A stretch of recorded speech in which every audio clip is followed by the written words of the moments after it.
Oui, bonjour ou bonsoir à tous, c'est Eugène Mardelin. Après quelques mois, voire années de silence, nous réactivons notre chaîne YouTube avec ce podcast aujourd'hui. Je suis avec Michel Sparvasseur, notre chroniqueur qui a souhaité aussi avoir une expression sur un thème dont il va nous parler en suivant. Bonjour Michel. Bonjour Eugène et merci de votre invitation et de réactiver donc cette chaîne. Très bien. Donc oui, nous avons eu beaucoup de travail personnel respectivement tous les deux. Et une pandémie mondiale. Voilà, nous avions un peu délaissé le champ médiatique des réseaux sociaux, mais nous sommes de retour et nous continuons notre travail de réflexion. Donc Michel, que sont les pensées que vous voulez dévoiler et présenter à nos auditeurs aujourd'hui ? Eh bien, pour nos auditeurs qui ne me connaîtraient pas, qui n'auraient pas connu la première vie du cercle vert à trois angles, je suis donc professeur de français à l'étranger, professeur donc de français langue étrangère dans un lycée privé. Et donc je suis confronté un peu à des problématiques liées à l'enseignement, aux relations entre adultes et adolescents. Et je voulais vous parler aujourd'hui du sujet bien de l'hypocrisie dans le milieu de l'enseignement secondaire. Et je voulais vous parler un peu d'un texte qui m'a frappé cette semaine. C'est un texte puisque comme nous sommes dans un lycée privé qui essaye autant que faire se peut d'imiter les canons classiques de l'éducation occidentale, comme ça peut se faire dans les public schools anglaises. C'est un établissement où on porte l'uniforme. Alors ce n'est pas un uniforme typique à l'anglaise, encore que les jeunes filles portent effectivement des jupes, mais c'est un uniforme, je dirais, un peu plus décontracté, avec des sweatshirts principalement en tant que haut pour les filles et les garçons. Les garçons ont des pantalons de survêtement et les filles ont des jupes et puis des chaussettes longues. Et donc j'ai eu une élève qui, dans le cadre du journal de l'école, cette semaine a proposé un texte résolument libertarien, puisqu'elle cite elle-même Ayn Rand et des penseurs libertaires, donc les deux volets, disons, de la pensée, d'une certaine pensée libérale, aussi bien, donc, je le disais, libertarienne de droite avec Ayn Rand, et puis des penseurs également de la gauche anarchiste.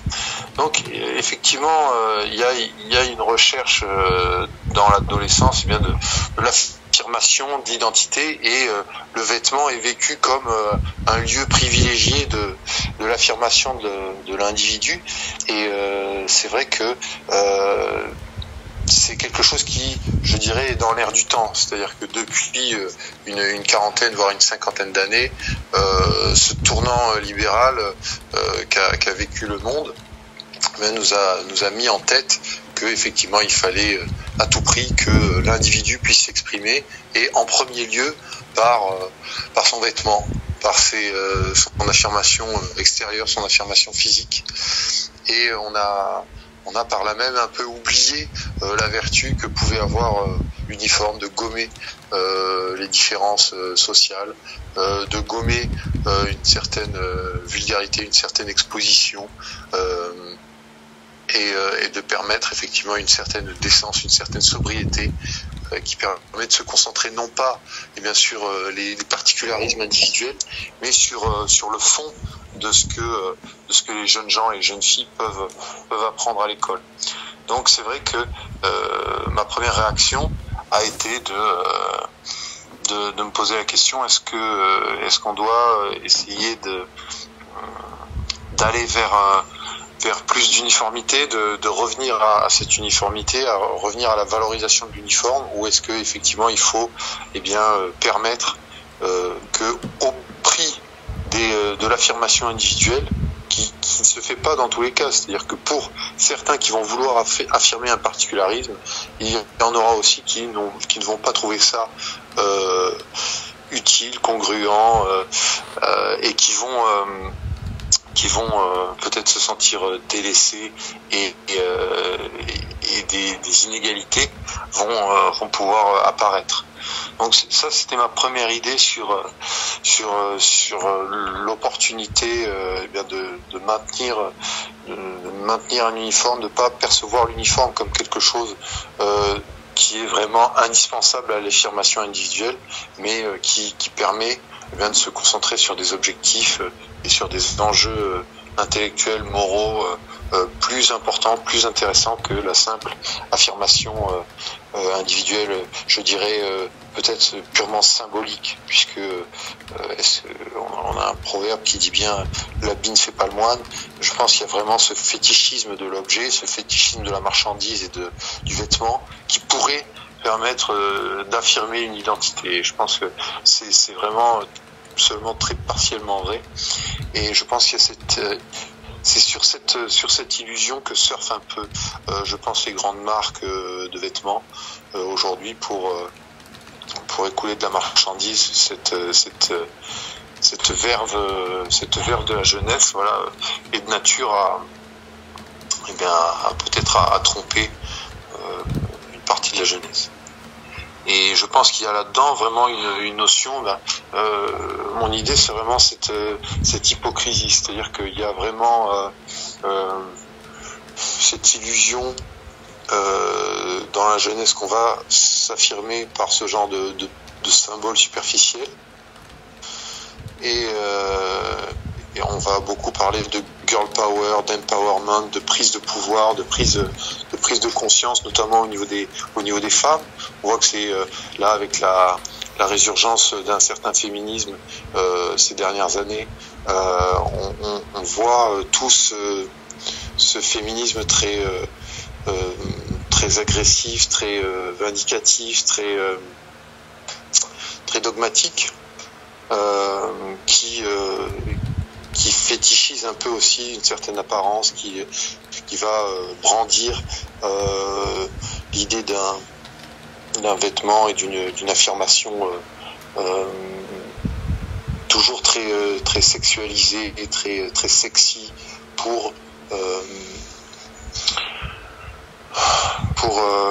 amalgamer en fait le fantasme masculin et l'affirmation féminine. Et je pense qu'il y a une confusion là-dessus, c'est-à-dire que c'est pas en séduisant, en entretenant une vision très sexuelle qui éveille l'appétit masculin.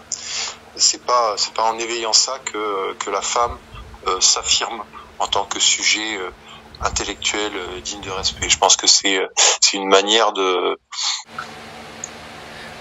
Oui, Michel, donc vous pouvez continuer votre propos, oui, allez-y. Oui, je disais que c'est pas c'est une manière, c'est une façon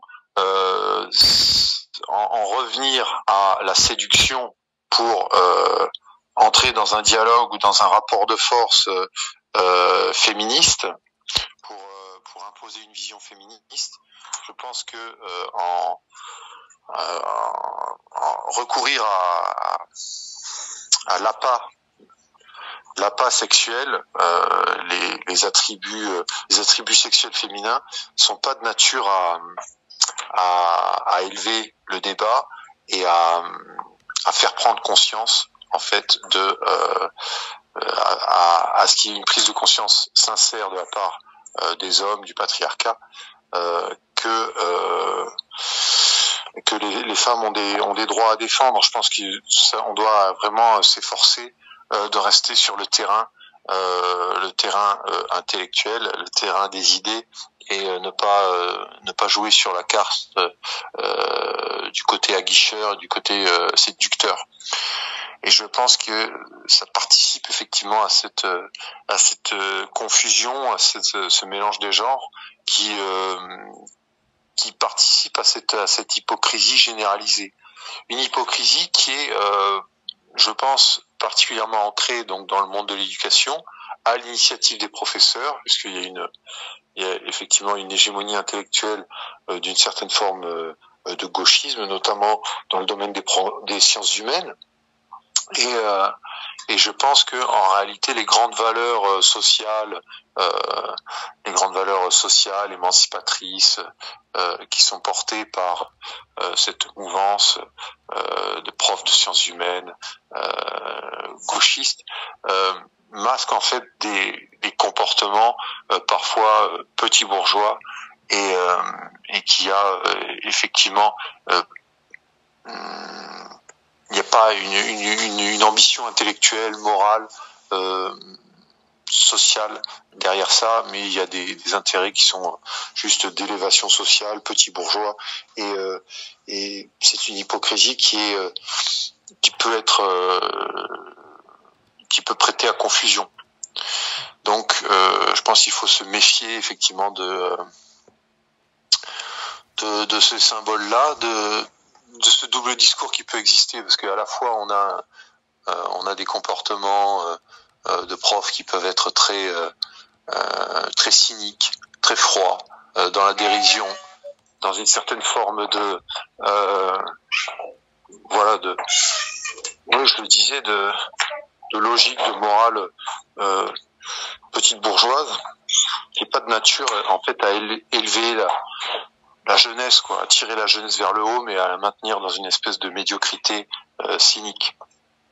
Donc je pense qu'il faut que la jeunesse, cet âge d'apprentissage permette de s'éloigner de ce genre d'hypocrisie qu'il peut y avoir entre les grandes proclamations, déclamations et la réalité des rapports sociaux, des rapports humains qui sont en réalité beaucoup plus médiocres que les grandes aspirations qu'on proclame. Je pense que si on va sur le terrain du grandiose, de l'ambitieux, il faut avoir la cohérence de ses actes, et il faut se mettre en cohérence avec ce qu'on proclame et ce qu'on ambitionne.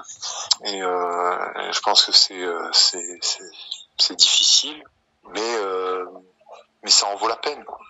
Ça en vaut la peine. Voilà, ça c'était une première idée sur cette notion d'hypocrisie. Oui, et oui, je vous en prie. Oui, ces élèves donc sont issus des CSP+, comme vous l'avez dit au départ. Oui. Et donc, ouais.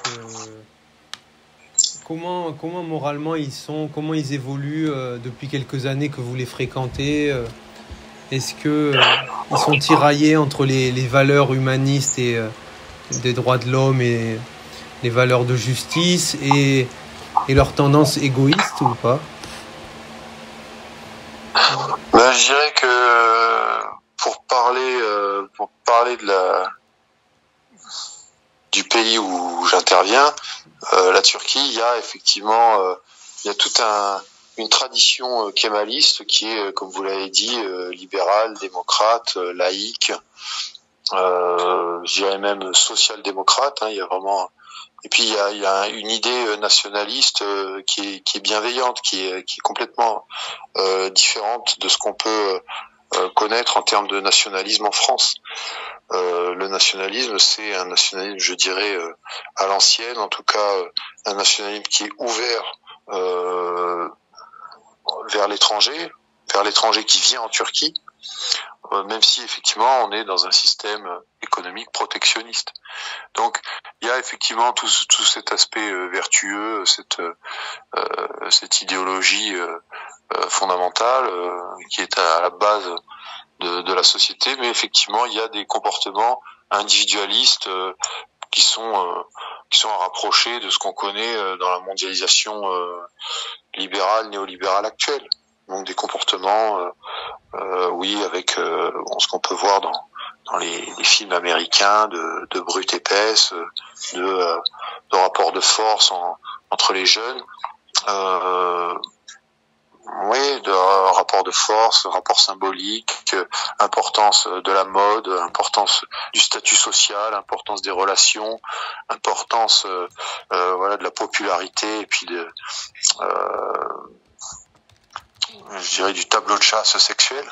Donc tout ça, c'est c'est vrai qu'il y a une contradiction. Il y a deux systèmes de valeurs qui s'affrontent et il y en a un qui tombe en désuétude alors que l'autre est en plein triomphe. Alors à ça s'ajoutent les nouvelles technologies. Donc c'est vrai que le seul moment de concentration, le seul moment de calme qu'on puisse envisager, c'est quand les élèves ont leur téléphone. Donc nous, on est dans un établissement privé qui n'autorise pas l'utilisation du téléphone de l'entrée en classe à 8 heures du matin jusqu'à la sortie de classe à 4 heures.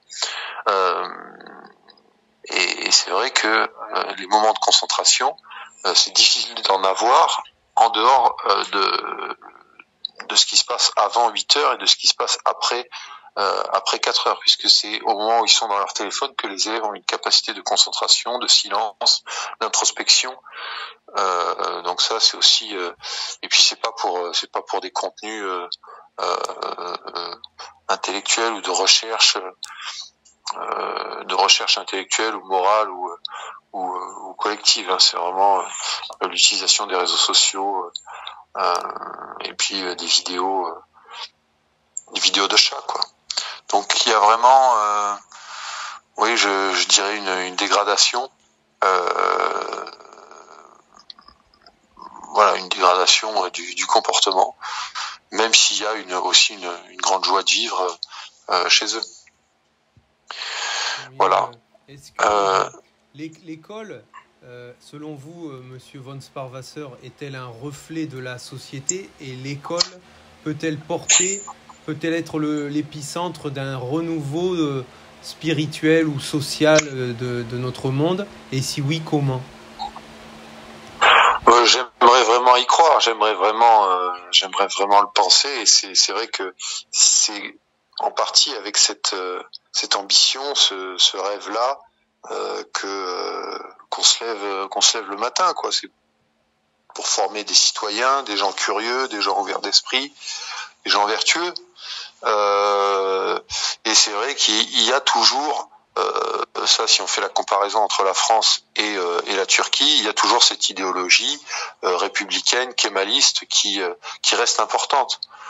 À titre d'exemple, même dans un lycée privé où je suis, à titre d'exemple, dans les écoles publiques et à mon avis a fortiori dans les écoles privées françaises, il n'y a pas du tout de récit glorieux, de récit enthousiaste vis-à-vis de la République française, que ce soit la première, la deuxième, la troisième, la quatrième ou actuellement la cinquième République. Il n'y a pas ni d'un point de vue droitier du gaullisme, ni d'un point de vue disons révolutionnaire de gauche. Il n'y a pas, il y a une méfiance, il y a un dégoût, une honte vis-à-vis de l'idée républicaine. Peut-être vaguement y a-t-il des tentatives d'un certain bord politique quand il est au pouvoir. Je dirais le centre-gauche a peut-être une certaine vigueur en termes de laïcité, de promotion de la laïcité quand il est au pouvoir. Mais mis à part ça, effectivement, il n'y a pas un récit fondateur, que ce soit la libération de 1945, les acquis sociaux et sociétaux de mai 68 ou la révolution de 1789 ou je ne sais quel autre moment historique de l'histoire des derniers siècles. Il n'y a pas et je pense ça depuis je pense que c'est le cas depuis une cinquantaine d'années, hein. Il y a pas un récit qui permette aux jeunes de s'identifier, de s'inscrire dans une histoire pérenne. Et ça se maintient au contraire en Turquie. Il y a une certaine idée éthique qui est liée au kémalisme, mais c'est vrai que c'est une idée qui bat progressivement de l'aile, puisque c'est difficile de mener ce combat, cette lutte qui, je dirais, de l'ordre du développement international. C'est-à-dire, c'est une idée qui touche les différentes nations et je trouve la Turquie dans le contexte international assez esseulée à ce niveau-là. Donc, effectivement, comme il n'y a pas une espèce d'émulation de la part des pays pays étrangers, des pays voisins allant dans ce sens-là, il y a de quoi être sceptique sur la durabilité d'un modèle tel que celui-ci. Voilà, donc c'est effectivement peut-être un peu pessimiste, un peu désespéré, mais bon, ça veut pas dire qu'il faille arrêter. Ça veut dire que voilà, d'autres modèles sont à inventer, d'autres synthèses sont à faire, et la jeunesse est porteuse évidemment de tous les espoirs. Donc si je fais ce constat-là vis-à-vis de certains élèves et qui sont la majorité, évidemment il y a toujours des élèves créatifs, curieux, optimistes, travailleurs, disciplinés qui ont envie de faire quelque chose. Et ce sont des locomotives, quoi. Ce sont des leaders qui peuvent entraîner des dynamiques positives à contre-courant du torrent de bêtises qui se déchaîne depuis maintenant plusieurs décennies. Voilà, donc il y a vraiment voilà, je pense une difficulté à errer, à évoluer dans ce monde-là, dans ce monde de l'éducation. Bon, c'est pas quelque chose de spécialement nouveau, mais c'est une réalité qui se maintient. Il y a une notion également de mécanicité, c'est-à-dire de mécanique dans les processus pédagogiques. Il faut toujours atteindre des objectifs. Tout est très presque robotique. Non seulement de par l'utilisation de plus en plus systématique de l'ordinateur, du téléphone, pour faire des recherches en classe, mais aussi dans les comportements humains, quoi. On est vraiment conditionné par l'obtention de la note, et il y a rien de gratuit, quoi. C'est pour faire travailler les élèves, il faut vraiment avoir joué sur la carotte, quoi, jouer sur la récompense que peut constituer une bonne note. Donc voilà, c'est très, je dirais, déshumanisant et en partie démotivant. Mais il y a oui. Est-ce que l'école joue assez ou joue encore le rôle d'ascenseur social et de sélection des meilleurs dans le peuple? Non, alors là, pour ne parler que de mon cas, la Turquie, non, il y a vraiment une reproduction sociale très forte, hein. On est dans un lycée privé avec des enfants qui sont issus, vous l'avez dit, de classes sociales privilégiées, fortunées. Donc il y a beaucoup de pistons, beaucoup d'aides, pas vraiment de méritocratie et de valorisation des élèves méritants, hein. Ce sont des élèves qui n'ont pas trop de difficultés à accéder aux études qu'ils veulent, qui obtiennent de bons dossiers. Mais effectivement, on n'est pas dans une logique du tout méritocrate, puisque même avec un niveau moyen, ils arrivent à accéder à l'enseignement supérieur français, aux universités françaises. Donc il y a là aussi une certaine hypocrisie. Mais bon, oui, vous pouvez rappeler votre question. Est-ce que donc oui, au niveau de la méritocratie, non, il y a pas d'ascenseur social. Il n'y a pas du tout d'ascenseur social. C'est vraiment la reproduction, même si ce sont des gens progressistes, de gauche. Il y a vraiment deux mondes, hein. Il y a un monde comme ça de la bourgeoisie turque qui place ses enfants dans les écoles privées, et puis la grande majorité qui est dans des écoles de piètre qualité, en tout cas de moindre qualité dans l'enseignement public. Et à Voilà. quoi est due la résistance d'un certain amour et espoir dans son pays, la persistance de ce patriotisme en Turquie? À quoi est-ce dû et qu'est-ce qui manque, qu'est-ce qui a fait que la France l'a perdu? Alors ça, c'est une très bonne question, et c'est vrai que cette notion d'amour, elle est très présente dans la mentalité turque. Alors mon questionnement, c'est de savoir, est-ce que c'est lié à l'islam, ou est-ce que c'est lié au kémalisme, est-ce que c'est lié à une de ces deux idéologies? Probablement les deux. Il y a également l'identité turcique, voilà, qui est une identité effectivement de la générosité, du don de soi, de l'humilité, de l'endurance au travail, l'endurance aux conditions difficiles. Bon voilà, ça, ce sont des banalités qu'on peut sortir un peu sur tous les peuples, mais c'est valable pour la Turquie, où il y a une grande, je pense, sensibilité, sens du sacrifice, sens du don de soi pour le collectif, non seulement au niveau familial, mais également au niveau national. Donc effectivement, Mustafa Kemal Atatürk a réussi à incarner eh bien cette résistance turque au moment de la Première Guerre mondiale et du démembrement de l'Empire ottoman, résistance aux appétits étrangers, non seulement impérialistes occidentaux, français et britanniques, mais également des puissances moyennes comme l'Italie, et puis les puissances nouvellement indépendantes de l'Empire ottoman, que sont la Grèce et l'Arménie notamment, enfin principalement.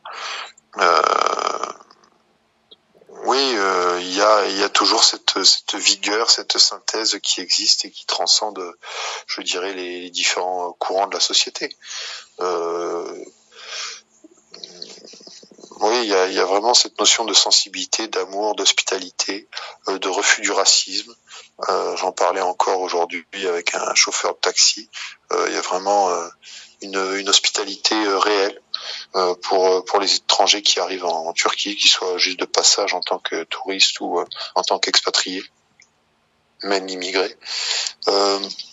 Donc ça crée vraiment une notion une intégration facile, et puis pour les personnes qui veulent bien se donner la peine de s'ouvrir, de se sentir accueillis par les Turcs, et ben il y a vraiment une notion de dépendance et de familiarité qui se crée, qui est très agréable, qui est très rassurante et bienveillante. Et effectivement, malgré tous les problèmes que j'ai énoncés en début d'exposé, cette bienveillance, ce côté bon enfant, cet amour non seulement du pays, de la culture, de la langue, mais aussi de la vie, et puis de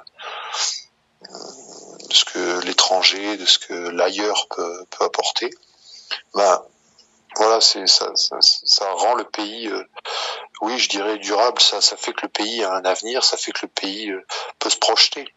Donc c'est une base qui existe encore, et vous l'avez dit, si on compare ça avec la France, effectivement, moi je date ça à mai 68.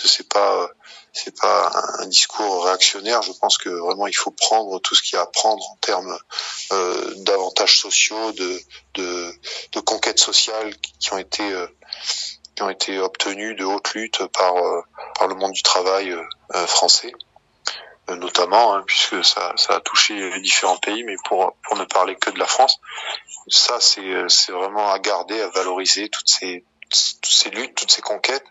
Mais je pense qu'il y a aussi une espèce de fétichisme alors c'est peut-être paradoxal dans mon propos, puisque je dénonce à la fois les idoles, les symboles. Allô, est-ce que vous êtes là? Oui, allô, tout à fait. Tout à fait. Oui, je vous avais perdu tout à l'heure. Et oui, je dirais qu'il peut y avoir eu dans l'histoire récente française des espoirs, des espoirs, un récit national qui peuvent avoir été perdus, quoi, un héritage culturel, un bagage culturel riche, et que au nom des crimes historiques qui ont pu être commis par l'impérialisme français en France et dans l'Empire colonial,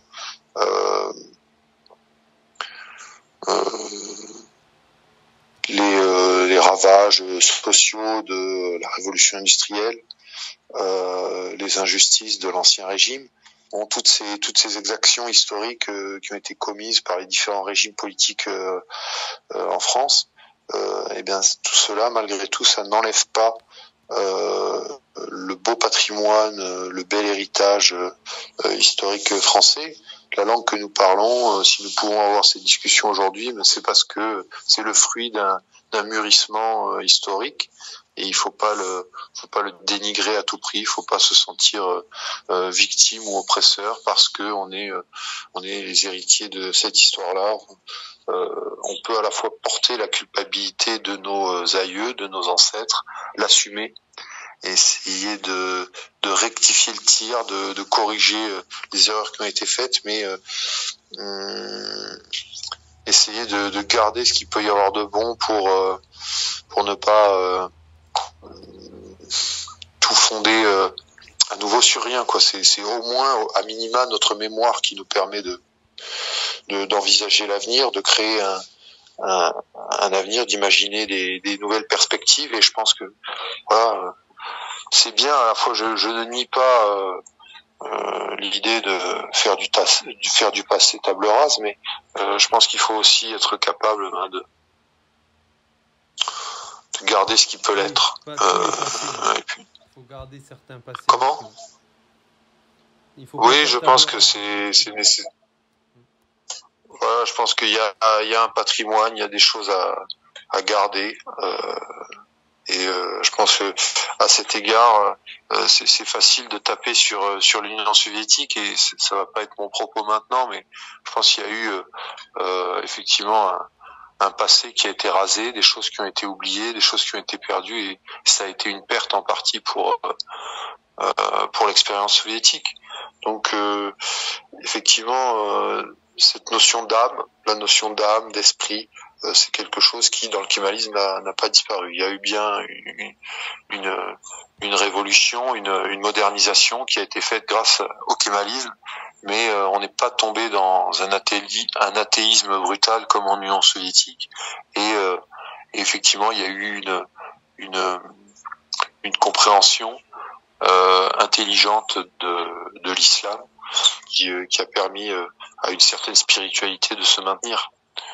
Donc ça, c'est à mon avis quelque chose de positif qui garantit une certaine pérennité à la Turquie.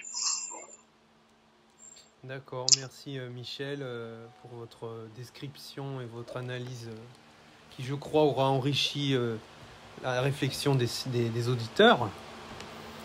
Et merci beaucoup, c'était très intéressant. Sauf si vous voulez aussi rajouter encore quelque chose en conclusion. Tout le plaisir est pour moi. Oui, ok. Non, j'en ai fini, je vous remercie. D'accord.